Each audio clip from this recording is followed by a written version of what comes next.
परमार्थ का उपदेश देते हुए आगे उन्होंने सुखदेव जी महाराज राजा परीक्षित को सुना रहे हैं कि राजन 28 प्रकार के नरक होते हैं। प्राणी मात्र जैसा जैसा कर्म करते हैं, उन्होंने पहले 14 लोगों के बारे में बताया सुखदेव जी महाराज परीक्षित को कि राजन नीचे 7 लोक हैं और ऊपर 7 लोक हैं, 14 भुवन जिसको बोला जाता है। नीचे के जो 7 लोक हैं वह इस प्रकार है: अतल, बीतल, सुतल, तलातल, महातल, रसातल और पताल आदि। यह 7 लोक पृथ्वी के नीचे हैं। और इसके विपरीत ऊपर जो 7 लोक हैं वह इस प्रकार है: भू, भुवः, स्व, मह, जन, तप और सत्य आदि 7 लोक यह पृथ्वी से ऊपर है। नीचे से ऊपर तक इस संपूर्ण ब्रह्मांड की जो दूरी है 50 करोड़ योजन है। परीक्षित ने प्रश्न करते सुखदेव जी से, महाराज ये नरक किधर है? जो लोग कहते हैं कि नरक भी होता है। सुखदेव जी बोलते हैं, राजन नरक पृथ्वी से 99,000 योजन नीचे यमराज की शैमनी पूरी है, वहां पे 28 प्रकार के नरक हैं। तमिस्त्र, अंध तमिस्त्र, रौरव, महारौरव, कुंभीपात, साल, कालपुत्र, अशिपयन, शुकरमुख, अंधकूप, ग्रीनभोज, सप्तचूर्मी, ब्रजकंठ, शालमणि, बैतरणी, पुयोध, प्राणोद, विषसन, लालाभक्ष, सारमयोधन, अभिचि, आहपान, अवनिरोधन, पर्यावर्तन, क्षारकर्दन, रजोगर्भुक्षम, शूलप्रोध, दंतसु, सूचिमुख आदि प्रधान 28 प्रकार के नरक हैं। जो प्राणी, जो व्यक्ति किसी दूसरे का धन चुरा लेता है, वह किसी दूसरे की स्त्री को अपने बस में कर लेता है, मोह माया के बल पे किसी के बच्चों को हरण कर लेता है, यमराज के दूत उसको तामिस्त्र नरक में ले जाते हैं और ले जाकर पटक देते हैं, जहां की भूमि तावे के समान तपी हुई लाल होती है। उस भूमि पर ले जाकर जब यमराज को उस जीव को पटकते तो भयंकर दुख से तड़पता हुआ अचेत हो जाता है। अग्नि के समान उस तपती हुई भूमि पे भयंकर कष्ट पाता है। जो जीवों को काट के उसका मांस खाते हैं, मुर्गा, बकरा, जो ऐसे नन्हे नन्हे जीवों को काट के मांस खाते हैं वो कुंभीपाक नरक में जाते हैं, जहां खौलते हुए तेल के कड़ाह में उस जीव को ले जाकर डाल दिया जाता है। यमराज को दूत उसे पकौड़े की तरह उसमें बहुत भयंकर कष्ट देते हैं। आत्मा तो मरती नहीं, अब आप तो मरता नहीं। या एक बात आपको बताते हैं, 3 प्रकार का शरीर होता है। स्थूल, जो हम बैठे हैं इस शरीर को स्थूल बोलते हैं। और जो हम जब मरते हैं तो सूक्ष्म शरीर में चले जाते हैं। सूक्ष्म शरीर, एक होता है कारण शरीर, तो सूक्ष्म शरीर को ही यातना शरीर बोलते हैं। उसी शरीर से हमें ले जाकर नरक में सब कष्ट दिया जाता है। सूक्ष्म शरीर में क्या होता है? जैसे इस स्थूल शरीर में हाथ, पांव, पैर इत्यादि सब है शरीर में, लेकिन उस सूक्ष्म शरीर में आपके पास केवल मन, बुद्धि, चित्त, अहंकार रहता है और 5 ज्ञानेंद्रिय रहती हैं।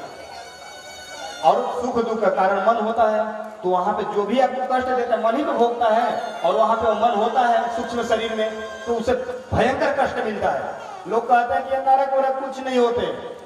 भैया, जो चोर होता है वो भी बोल, जो चोरी करता है नहीं बोलता है कहीं जेल और कुछ नहीं होता है, पर चोरी करो, कोई पाप करो, कोई वैसा अपराध कर दो, जब पुलिस पकड़ के ले जाती है जेल में, तब वहां पता चलता है। एक बता रहे थे, उन्होंने एक मुकदमे में पकड़े गए थे, पुलिस वाले वो भी नहीं मानते थे, ले गए और उनके हाथ में हमारा कील ठोक ठोक के मार रहे थे, इतने मार के उनके घुटने सब तोड़ते थे। तब पता चला कि हाँ कानून होता है, कोर्ट होता है, जेल होता है। नहीं तो जेल कोई नहीं मानता, कहे जैसा ज्ञानी व्यक्ति पूछो कहीं जेल और नहीं होता है। लेकिन कोई अपराध करो, पुलिस पकड़ के ले गई, तब तुमको दिखाएगी कि हाँ जेल होता है। उसी प्रकार आप पाप करो, जब नरक में यमराज के दूत ले जाएंगे तब आपको पता चलेगा कि हाँ नरक होते हैं। इस प्रकार से आए हुए अतिथियों को जो क्रोध की निगाह से देखता है, वह वज्र तुंड नरक में जाकर गिर पड़ता है। उसकी आंखों को गिद्ध नोच नोच के खाते हैं।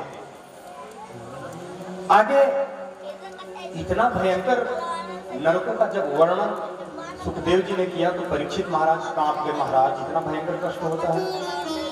महाराज मत सुनाइए, इसे कोई बचने का उपाय बताइए। तब सुखदेव जी बोले, राजन नरकों को तो प्रभु ने शुद्धिकरण के लिए ही बनाया है। जिस प्रकार आप कपड़े पहन रहे हैं और आप दाग पे दाग लगाते गए, कपड़े को धोने की फुर्सत हुई नहीं, दाग पे दाग लगाते गए, तब वो दाग कहाँ छूटेगी? धोबी घाट पे। तो अब धोबी को कपड़े दोगे तो धोबी तो फिर जैसे धुलता है कपड़ा वैसे ही धुलेगा ना, पिटाई करता है पत्थर पे।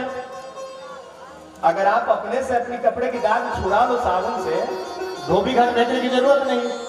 लेकिन आप दाग पे दाग लगाओ तो फिर धोबी घाट भेजना पड़ेगा कपड़े को धुलाई के लिए, और फिर धोबी अपने अनुसार धोएगा। फिर ठीक उसी प्रकार आप स्वयं भजन करके अपने जीवन में किए हुए पाप को धो लोगे, नष्ट कर लोगे, तो नरक जाने की कोई जरूरत नहीं है। कैसे नरक जाओगे? नहीं जाओगे। लेकिन आप जब वो अपने पाप स्वयं नष्ट नहीं कर पाओगे बिना भजन किए, तो फिर यमराज ने वह शुद्ध करने के लिए नरक का व्यवस्था का प्रावधान कर रखा है।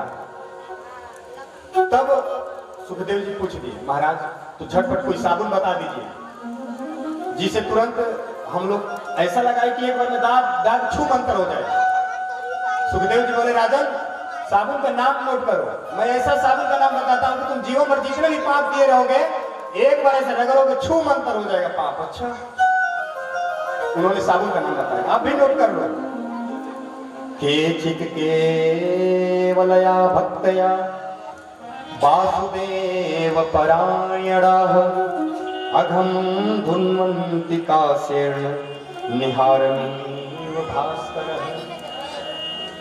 जिस प्रकार भगवान सूर्य के उदय होने पर समस्त संसार का अंधकार लुप्त हो जाता है, उसी प्रकार हमारे जीवन में जितने पाप हो, भगवान का नाम उच्चारण करने मात्र से समस्त पाप जल मरते हैं और हमारे अंदर ज्ञान स्वरूप तेज जग जाता है।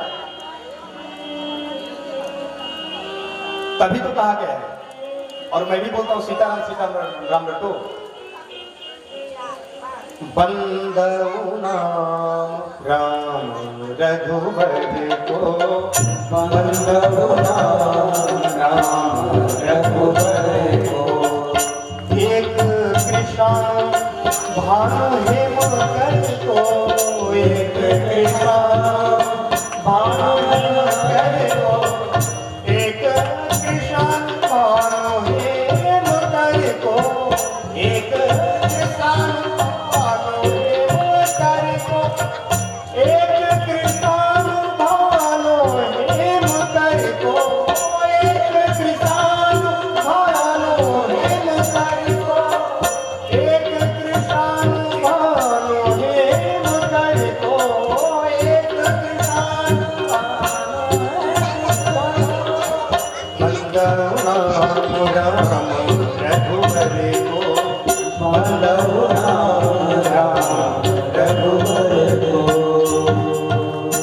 साबुन का नाम है राम।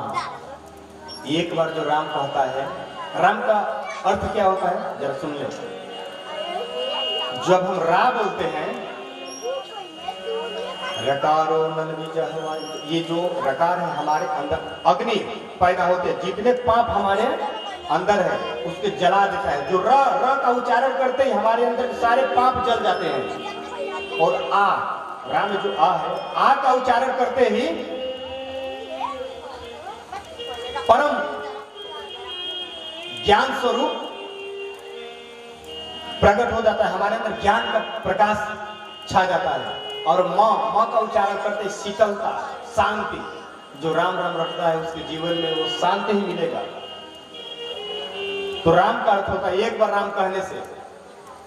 इस प्रकार के जब सुखदेव ने परीक्षित को बताया कि सबसे बढ़िया साबुन यही है केवल सीताराम रटो, कितना भी बड़ा पाप होगा सब नष्ट हो जाएगा। तब सुखदेव जी से परीक्षित ने पूछा कि महाराज ऐसा हुआ भी है, कोई प्रमाण है? तो उन्होंने बताया अजामिल का चरित्र। राजन, एक ब्राह्मण था जिसका नाम था अजामिल, सदाचार ब्राह्मण था, लेकिन एक दिन समिधा हवन करने हेतु आम की लकड़ी तूने जंगल गया, वहां पे एक शूद्र को, एक स्त्री को देखा, उसके साथ रति कर रहा है। बहुत दोष है वो, शास्त्रों में आया है कदापि किसी स्त्री के अचानक हमारी नजर उसके ऊपर चली जाती है तो तुरंत वहां से नजर हटा लो, क्योंकि दोबारा फिर उधर देखते हो तो आप उसमें फंसना ही फंसना है। यही हुआ अजामिल के साथ। उस स्त्री को देखा, फिर देखते ही रहा और उसके आकर्षक में फंसा और उससे विवाह किया। वो वेश्या थी। उसने डिमांड की मेरे को अकेले लेके रहो। अजामिल अपने पूर्व पत्नी, परिवार, माता पिता को छोड़ के वेश्या के साथ रहने लगा। सब भजन पूजन धीरे धीरे छोड़ दिया और वेश्या से उसने 9 पुत्र पैदा किए। एक दिन संतों की मंडली अजामिल के घर से होते हुए जा रहे थे, रात्रि हो गए। संतों ने किसी से पूछा, भैया इस गांव में किसी भक्त रहते हैं कोई, उनके घर पे हम लोग आज ठहर जाए, फिर सुबह निकल लेंगे। तो कोई दुष्ट व्यक्ति रहा होगा। साधुओं से मजाक करने के लिए दुष्ट प्रवृत्ति के किसी ने बताया अजामिल का घर, जो कि जानते एक नंबर का वो डकैत है, दुष्ट है। हाँ महाराज, इस गांव में सबसे एक नंबर के बढ़िया भक्त अजामिल है, उनका घर पूछ के चले जाइए। साधु जन चले गए, वहां गए, दरवाजे पे आवाज लगाई, वो वेश्या आई। बेटी अजामिल है? नहीं, वो तो बाहर गए। आप लोग कैसे आए? बेटी हम साधु जन हैं, जा रहे थे वृंदावन, रास्ते में आपका घर पड़ा, लोगों ने बताया कि सबसे धर्मात्मा अजामिल है, उनके घर आप लोग चले जाए, बढ़िया सेवा होगी। उस कन्या ने सोचा कि किसी ने इनके साथ गलत व्यवहार किया है, पर उस वेश्या ने सोचा महाराज आपको किसी ने गलत सूचना दे दी, पर जब आप ही आ गए हैं, जब आप लोग आ गए हैं तो मेरा एक प्रार्थना है कि मैं तो वेश्या हूं, मैं अपने हाथों से आप लोगों को भोजन बना के पवा नहीं सकती, लेकिन आप सब ये सामग्री ले लीजिए, अन्न, और ले जाके बाहर बगीचे में बना के पा लीजिए, मेरे स्वामी कुछ देर बाद आएंगे। संतों ने टिक्कर बनाई, भोजन पाए। रात्रि को 12 बजे अजामिल आया घर पे, देखा कि ये सब संतों की मंडली कैसे। उसने कहा आप लोग कौन? बेटा अजामिल तू ही है? बेटा आज हम लोग करियान खाए। अच्छा, तुम लोग जानते नहीं मैं कौन हूँ? संतों ने कहा बेटा जानते बहुत है, तुम बहुत धर्मात्मा हो, चलो दक्षिणा दो, भोजन दक्षिणा। अजामिल ने कहा अच्छा भूत से पूत मांगते हो, अभी तक तुम लोग हमने कमंडल नहीं छीने, इसीलिए अभी दक्षिणा मांग रहे, जल्दी यहाँ से भागो, नहीं तो जो तुम्हारे पास में चिमटा लंगोटी है सब कमंडल सब छीन लूंगा। इस प्रकार से जब बोला, संतों ने कहा कि देख बेटा दक्षिणा तेरी एक ही है, वो तू मान जा। अजामिल मानने को लगता है। वेश्या ने कहा महाराज मैं मनवाऊंगी, आप कहिए, बताइए क्या चाहते हैं। संतों ने कहा बेटी अजामिल के कितने पुत्र हैं? 9 हो गए, 10वां पेट में है। संतों ने कहा बेटा तू एक हम लोग का दक्षिणा दे दे, जब तेरा बेटा या 10वां जन्म मिलेगा तो इसका तू नाम नारायण रख देना। संतों के कहे अनुसार अजामिल ने अपने 10वें पुत्र का नाम नारायण रख दिया। अब तो होता है कि छोटे पुत्र से ही माता पिता को ज्यादा प्रेम रहता है। अब किसी बात में बेटा नारायण इधर आओ, बेटा नारायण आओ खाओ। इस प्रकार अजामिल बेटा को पुकारने लगा। अंत समय आया, पाप किया ही था जीवन भर। यमराज के दूत आए उसको नरक ले जाने के लिए, जैसे गले में फंदे डाले, चिल्ला पड़ा मृत्यु के भय से, बेटा नारायण बचाओ। उसका बेटा के सामने खेल रहा था, चिल्ला रहा है बेटा नारायण बचाओ, बेटा नारायण बचाओ। इतने में बेटा क्या सुने, पर भगवान के पार्षद सुन गए कि कोई प्रभु का नाम पुकार रहा है, और विष्णु पार्षद आ गए हो। यमराज के दूतों को यूं 2 मारा और धक्के मार के बाहर खदेड़ दिया। यमराज के दूत बोले भैया तुम चमकीले चमकीले कौन हो? विष्णु दूतों ने कहा तुम काले कलूटे कौन हो? यमराज के दूतों का आपको नहीं पता, हमें यमराज के दूत है जो पाप करके उन्हीं को हम ले जाने के लिए आते हैं।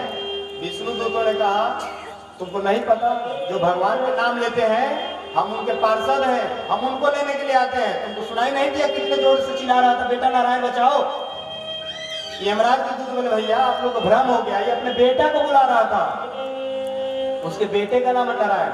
विष्णु पार्षदों ने कहा मूर्ख मत बनाओ, इसके बेटे का नाम कितने साल पहले रखा होगा, 2-4 साल पहले रखा होगा, लेकिन हमारे प्रभु का नाम तो आदिकाल से नारायण है, तो किसका मान्य होगा बताओ। अब तो चक्कर में पड़े, जल्दी हाथ नहीं लगाना। अब महाराज मार खाए, यमराज के दूत गए और यह सारा दृष्टांत यजामी देख रहा था। यमराज के पार्षद गए यमराज के पास, सब अपना कालदंड यमराज के सामने फेंक दिए, रिजाइन दीजिए, लो अपनी नौकरी, हम नहीं करने वाले। क्या हुआ, गए थे एक पापी को पकड़ने, चमकीले 4 दूत हमको बड़ी मारे, खदेड़ दिए, बोलने की मेरे प्रभु का नाम लिया है नारायण। यमराज के दूत तुरंत जाके हाथ मुंह पे रखे, नारायण नाम न लो। क्यों? यहाँ नरक में नारायण का नाम लोगे तो जितने जेल में पापी जन है सबको भी रिहाई करनी पड़ेगी। इनके कान में जहां नारायण नाम गया कि सबको रिहा करना पड़ेगा, छोड़ना पड़ेगा, हमारी दुकान ठप हो जाएगी। यमराज के दूत ने बोला अच्छा नारायण में इतना प्रभाव नाम लिखे वक्त, उन्होंने कहा हाँ। तब दूतों ने कहा आप हमें सीधा सीधा बता दो किसको पकड़ना है किसको छोड़ना है। तब यमराज ने कहा कि भैया जो भगवान का नाम न जप करता हो, जो भगवान का कथा न सुनता हो, जो भगवान का धर्म अनुष्ठान यज्ञ न करता, उसे तुम पकड़ के लाओ। और इधर यमराज के दूतों ने बात को समझ ली और ये सारा दृष्टांत यजामी देखता रहा। जैसे उसकी जान बची तुरंत उसको वैराग्य हुआ, भजन करने के लिए बाहर निकल गया। सीताराम सीताराम। प्रभु का नाम इतना प्रभावशाली है कि आप जान के लो या अनजान में लो, नाम तो अपना प्रभाव दिखाएगा ही भैया। आइए भगवान नाम संकीर्तन करते हैं।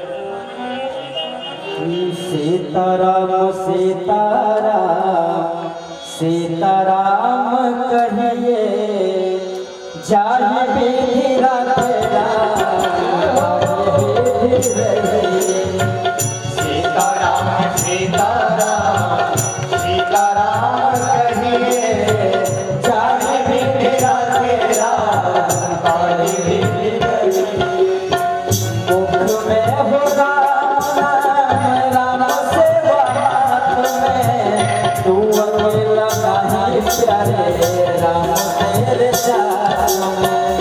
मुख में हो राम सेवा में, तू अकेला नहीं प्यारे राम तेरे चाल में। पीढ़ी का विधान जाए हम लाभ सहिए, विधि का विधान हम लाभ सहिए। जाहि विधि रखेला जाहि विधि रहिए, जाहि विधि रखेला जाहि विधि रहिए।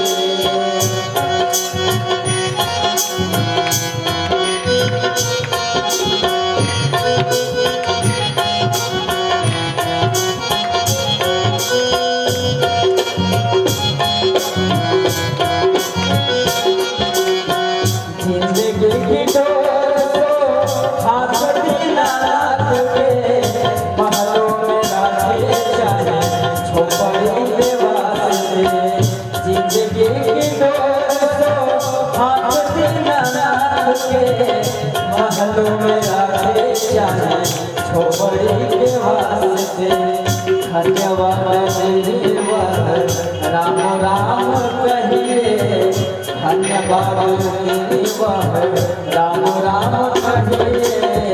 जाहि विधि रखेला जाहि विधि रहिए, जाहि विधि रखेला जाहि विधि रहिए। सीताराम सीताराम सीताराम कहिए, जाहि विधि रखेला जाहि विधि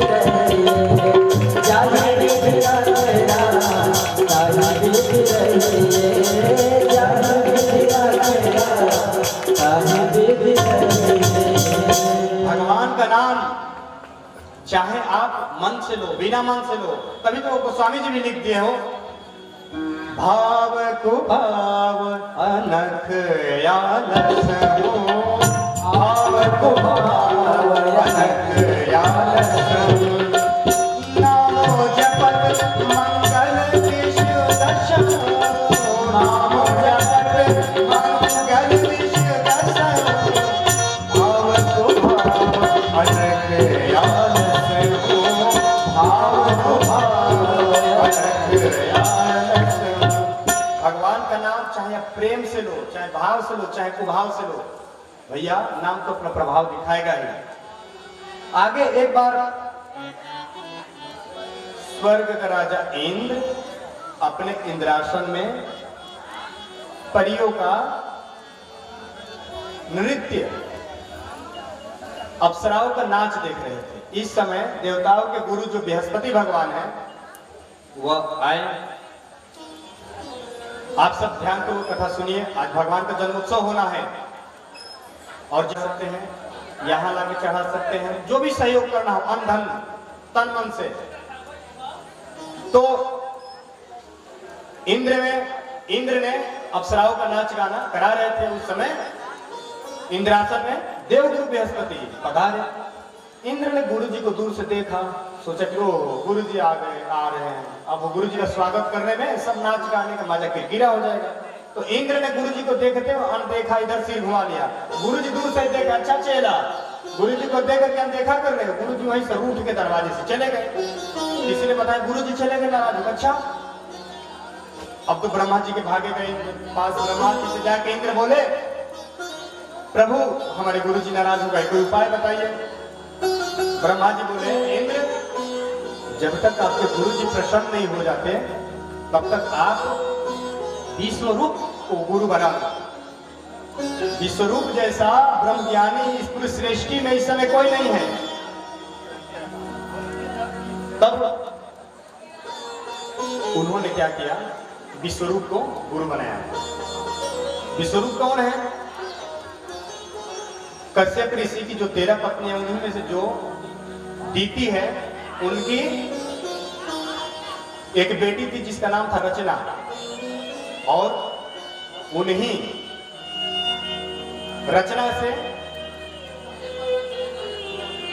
रचना का विवाह हुआ था त्वष्टा मुनि से। त्वष्टा मुनि के पुत्र हुए थे विश्वरूप और संजय। तो विश्वरूप जैसा कोई ब्रह्मज्ञानी नहीं था, दैत्य वंश का है वो, पर फिर भी देवताओं का गुरु बने। इंद्र ने विश्वरूप को गुरु बना के यज्ञ कराया और विश्वरूप ने इंद्र को सबसे पहले नारायण कवच का उपदेश दिया।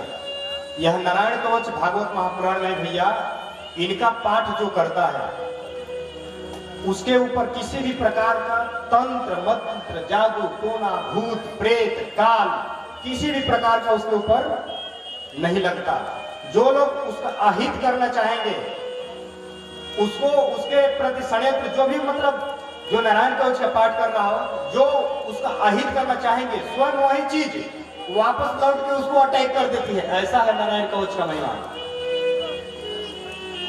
तरारी चरमा सीख देसु चापसाने दधान गुरु अष्टबाहु जलेश माम रक्षत मत्स्यमूर्ते जोगने भूवर्ष पासा अस्थलेषु मायावत्वाम अभ्यादित्रि विक्रम खेयवतु विश्वरूपः दुर्गेश्वरी व्याज मुखादि सुप्रभुपायन सिंहवंश सुदीप्त पारे विमुञ्चितेश्च महाठाम सुप्रतिष्ठ कर्मा पतश्च रक्षतस् माध्वनेक कल्पः संतिष्ठोडितो ध्रुव वराह रामवत्री कुटेश्वर विप्रवास समक्षर व्यात भर्ता कृतस्मान मामुग्र धर्मादखिलात् प्रमादा नारायण पातु नरश्च हसा दंतत्व योगा देवयोग न तपया गुणेश्वर कपिल बंधा भूत पिशाच विप्र ग्रह किसी भी प्रकार का उसके ऊपर कोई तंत्र मंत्र काम नहीं करता। एक ऋषि नारायण को चपाट किए थे, मर गए तो उनकी हड्डियों में इतनी चुंबक थी कि ऊपर से जा रहे थे विमान से रचेता का, उनके विमान को हड्डियों ने चुंबक से खींच लिया। समझिए कि नारायण कवच का जो पाठ करते उसके हड्डियों में इतनी वो चुंबक शक्ति आ जाती है कि विमान को ऐसे खींच लिया। उन्होंने प्रश्न किया, तब उनको उत्तर मिला कि महात्मा की हड्डियों को गंगा में विसर्जन करो, तब जाके उनका विमान उड़ा। इतना नारायण को इसका प्रभाव है। तो इस प्रकार से नारायण परा वेदा देवा नारायण गजा, नारायण परा लोका नारायण परामखा, नारायणं परम योगो नारायणं परम तपः, नारायणं परम ज्ञानम नारायण परागति। उसके बाद विश्वरूप ने यज्ञ इंद्र का कराना प्रारंभ किया। तो जैसे स्वाहा स्वाहा कराया जाता है तो उसमें सभी के नाम से स्वाहा की आहुति दी जाती है। तो देखिएगा पंडित जी लोग स्वाहा कराते हैं, ओम ब्रह्मणाय नमः स्वाहा, ओम इंद्राय नमः स्वाहा। अपने पक्ष का भगवान देवताओं के नाम से भी आहुति दी जाती है। ब्राह्मण जब अपना पक्ष की तो वो तो देवता कुल के थे ना, इसीलिए जब भी हवन यज्ञ करना चाहिए तो अपने पितरों के निमित्त भी अपने पक्ष की आहुति दिलवानी चाहिए। तो विश्वरूप इनके दैत्य मामा जी लोग लगते हैं तो अपने पक्ष के नाम से भी आहुति डलवाते हैं। जैसे दैत्यों के राक्षसों के नाम से आहुति जैसे डलवाए, इंद्र को यह बात पसंद नहीं आई। क्रोध हो गया कि मेरा लड़ाई जो राक्षसों से है और राक्षसों की आहुति ये डलवा रहे हैं। उसने तलवार निकाली, 3 सिर थे विश्वरूप के, तीनों सिर काट डाला। तीनों से 3 पक्षियों का निर्माण हुआ, गौरैया, तीतर, चातर, उसी सिर से। अब तो ब्रह्मज्ञानी की हत्या हुई है, इंद्र के ऊपर भयंकर ब्रह्म हत्या लगा। ऐसे प्रकाश के रूप में इंद्र को जलाने के लिए ब्रह्म हत्या दौड़ा रही है। इंद्र भाग रहा है, स्वर्ग छोड़ के भाग गया हो। और उस समय इंद्र जाकर समुद्र में छुपा, वर्षों तक बाहर निकला तो नदी के तट पर नदी से निवेदन किया, हे नदियों मेरी एक ब्रह्म हत्या ले लो, क्योंकि मैं स्वर्ग का राजा इंद्र हूं। मेरा स्वर्ग बिना राजा के चल रहा है, बिना प्रधानमंत्री के मेरा देश चल रहा। आप एक ब्रह्म हत्या मेरा ले लो ताकि मैं अपने नगर को लौटूं। नदियों ने झाग के रूप में लिया। उसी नदी में स्त्री स्नान कर रही थी। स्त्रियों से इंद्र ने कहा, हे देवियों आप मेरी एक ब्रह्म हत्या ले लो। स्त्रियों के अंदर वह ब्रह्म हत्या मासिक धर्म के रूप में, तभी से मासिक धर्म स्त्रियों को होने लगा। इंद्र ने कहा, देवियों हर महीने आप सबको मासिक धर्म के कष्ट झेलना पड़ेगा, पर जब आप चाहेंगे तब संतान उत्पन्न। जो आप त्रेता सतयुग में संतान उत्पन्न करने के लिए यज्ञ कराना पड़ता था, तपस्या करनी पड़ती थी, लेकिन आप मेरी एक ब्रह्म हत्या ले लो, आप सब जब चाहेंगे तब संतान पैदा कर सकते हैं। तीसरा ब्रह्म हत्या इंद्र ने वृक्ष को दिया, जो वृक्षों में गोद के रूप में गोद निकलता है, वो इंद्र की ब्रह्म हत्या है। गोद को नहीं छूना चाहिए। नदी में भी जब स्नान करना चाहिए तो झाग को हटा के, क्योंकि ब्रह्म हत्या है। स्त्री जो मासिक धर्म के जब पीड़ित हो उस समय उनको भोजन नहीं बनाना चाहिए, कम से कम 4 दिन का। अगर उस समय वो दूध को छू दे तो दूध फट जाए महाराज। उसने एक ब्रह्म हत्या पृथ्वी को दिया, जो ऊसर भूमि के हैं, ऊसर भूमि के रूप में है। जहां ऊसर भूमि होती है वो इंद्र की ब्रह्म हत्या है। इस प्रकार से इंद्र ने अपनी समस्त ब्रह्म हत्या को बांट दिया और तब उस ब्रह्म हत्या से मुक्त हुए। लेकिन ये बात जैसे पता चली त्वष्टा मुनि को कि मेरे पुत्र को इंद्र ने पहले गुरु बनाया और गुरु बना के फिर हत्या कर दी, त्वष्टा मुनि को क्रोध आया और उन्होंने इंद्र को मारने के लिए यज्ञ किया भयंकर। और उस यज्ञ में मंत्रों की त्रुटि हो गई। उस यज्ञ से भयंकर वृत्तासुर राक्षस की उत्पत्ति हुई। वृत्तासुर जैसे निकला, बोला आदेश करो क्या करना है। त्वष्टा मुनि बोले देवताओं को मार डालो, इंद्र को सबसे पहले मारना। वृत्तासुर महाराज भयंकर रूप धारण किया कि चल दिया युद्ध करने के लिए। सारे देवता वृत्तासुर की आवाज भयंकर दहाड़ मात्र से पीछे भागते चले गए। सब देवता भागे भागे गए। प्रभु से बोले, प्रभु वृत्तासुर से हम कैसे लड़े। प्रभु ने उपाय बताई, भैया चले जाओ दधीची बाबा के पास, अगर उनकी हड्डियों का तुम हथियार बनाओगे और उस वज्र से तुम लड़ाई करोगे तभी वृत्रासुर से जीत पाओगे। अब सारे देवता गए दधीची बाबा के पास। महाराज जी दंडवत, दंडवत कहो देवता कैसे है? महाराज जी अपनी हड्डियां दे दीजिए। दधीची बाबा बोले अरे मांगने से पहले एक भी बार नहीं सोचे क्या मांग रहे हो?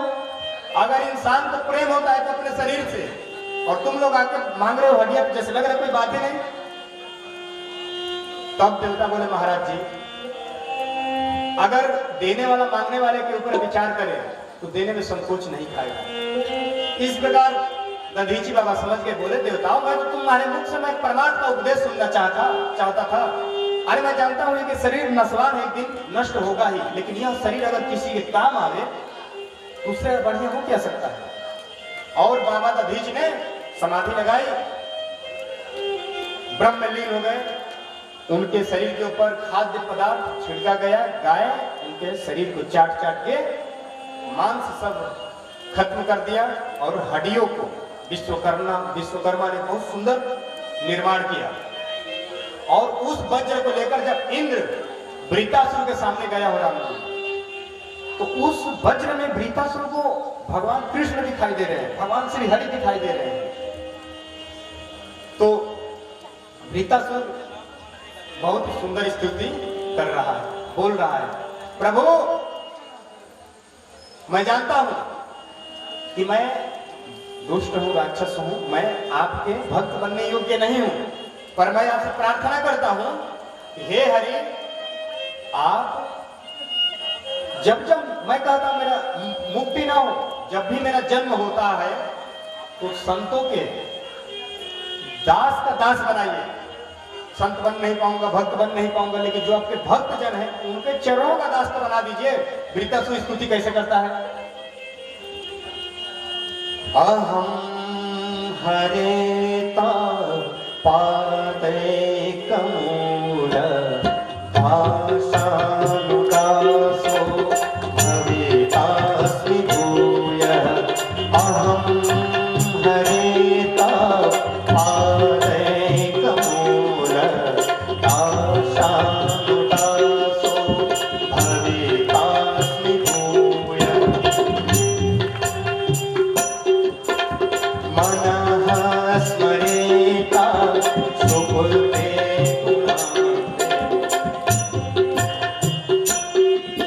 वृत्रासुर कह रहा है महाराज बार बार मेरा जन्म हो, बार बार मैं आपके भक्तों का दास बनूं, और मैं इस वाणी से गृणित वाक कर्म करो काय, इस वाणी से मैं आप ही का गुण गाऊं और इस शरीर से आप ही का कार्य करो, आप ही की सेवा करो। और वृत्रासुर आगे कहा कर रहा है ननाक पृष्ठम नचे पारमेष्टम नसार्वभौमं नरसाधिपते। ननाक पृष्ठम नचे पारमेष्टम नसार्वभौमं नरसाधिपते। न योग सिद्धि रपुर्भवं वा समंग सत्वा विरहें कांते। वृत्रासुर कह रहा है प्रभु ना मुझे ब्रह्मालोक चाहिए, ना मुझे ब्रह्मा पद चाहिए, ना मुझे इंद्र पद चाहिए, मैं तो कह रहा हूं बार बार मुझे जन्म दो संसार में। लास्ट में वृत्रासुर एक बहुत ही अच्छी बात बताता है अजात पक्षा एवं मातरम खगा स्तनियं यथावत्तस्राक्षुधाता प्रियं प्रियेव व्युषितं वीक्षण मनोरविंदा दिदृक्षते त्वाम्। बहुत सुंदर बात बोला है। आजाद पक्षा एवं मातरम खगाव। प्रभु मैं आपकी इस प्रकार स्तुति करो जिस प्रकार पक्षी अपने छोटे से नन्हे से बच्चे को घोंसला में पेड़ पे छोड़ के चली गई वो दाना लेने के लिए। और पक्षी जो जिसका भी पंख भी नहीं आया है, आजाद पक्ष है, वो बिल्ली इत्यादि बाज चील कौओं की आवाज सुन के डर के मारे जिस प्रकार अपनी माता रानी चिड़िया का याद करता है वो नन्हा सा पक्षी, उसी प्रकार मैं हर समय आपको याद करता रहूं। तो भगवान बोले भैया ये तो भय का भूख है, तुमको डर लग रहा है, तो डर के मारे बच्चा मां को याद कर रहा है। तब वृत्तासुर दूसरा दृष्टांत दिया कि प्रभु जिस प्रकार हाल में ही गौ बछड़ा को पैदा करके और जंगल में चढ़ने के लिए चली गई हो, पर जैसे साय का समय होता है तो बछड़ा भूख के मारे अपनी मां को जिस प्रकार याद करता है, रमाता है, जैसा लगता है खूंटा तोड़ देगा अपनी मां से मिलने के लिए, उसी प्रकार प्रभु मैं आपसे मिलने के लिए इस प्रकार व्याकुल रहूं जिस प्रकार बछड़ा अपनी गौ मां से मिलने के लिए व्याकुल रहता है। भगवान बोले भैया ये तो भूख का भजन है, क्योंकि बछड़ा भूखा है तो मां को इंतजार कर रहा है कि कब मेरी मां है तो दूध पिलाए। अब हमारा तीसरा जो दृष्टांत वृत्तासुर ने दिया गजब का हुआ, प्रियम प्रियेव विवशितम वीक्षणा। जिस प्रकार नई नवेली एक शादी हुई हो और कन्या का पति कुछ दिन रहने के बाद खाने को मोहताज यानी खाने के लाले पड़ने लगे, खाने की दिक्कत आने लगी घर में, तो उस नई नवेली कन्या से उसका पति बोला देवी मैं परदेश जा रहा हूं कमाने के लिए, मैं 30 दिन में आ जाऊंगा। तो उस कन्या एकदम बिल्कुल अनपढ़ थी, बिल्कुल अनपढ़। उसने पूछा महाराज ये 30 दिन कितने होते हैं? उसने कहा 30 दिन नहीं पता। नहीं, बिल्कुल अनपढ़ है ना। वो पति क्या किया कि गया घर के पीछे दीवार पे 30 लकीर खींच दी और अपनी पत्नी से बोला देखो देवी तुम जब भी सुबह उठना तो उठते ही आके एक लकीर मिटा देना, और जैसे जैसे ये सारी लकीर जिस दिन मिटेगी खत्म हो जाएगी उसी दिन मैं आ जाऊंगा। कन्या को यह बात समझ में आ गई, पति चला गया परदेश। अब कन्या रोज सुबह उठती है, सबसे पहले उठते ही जाकर एक लकीर मिटाती है।